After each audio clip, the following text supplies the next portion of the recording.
Di tengah pandemi COVID-19 yang belum bisa diprediksi berakhirnya, DPR RI dan pemerintah akan merumuskan secara hati-hati asumsi makro ekonomi tahun 2021. Di gedung DPR RI Jakarta, anggota Komisi 11 DPR RI Hendrawan Supratikno meminta pemerintah meningkatkan reformasi, baik dalam penganggaran maupun program perlindungan sosial. Pemerintah juga diminta meningkatkan prioritas pembangunan, meski potensi ketidakpastian ekonomi global masih tinggi yang akan berpengaruh terhadap perekonomian Indonesia. Faktor ketidakpastian masih cukup tinggi.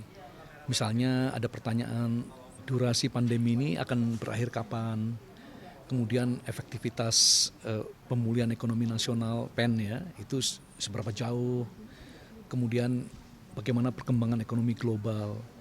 Sementara itu, anggota Banggar DPR RI Dolfi mengatakan, DPR dan pemerintah memproyeksikan pertumbuhan ekonomi nasional di tahun 2021 berkisar 4,5 hingga 5,5% dengan inflasi 2-4%.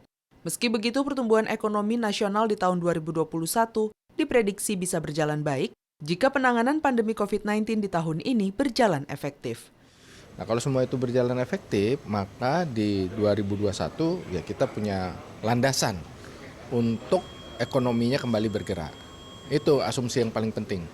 Jadi mau berapapun kita buat asumsinya di tahun depan, kalau di tahun ini pemulihan ekonomi, pemulihan sosialnya nggak berjalan efektif, ya nggak akan berhasil.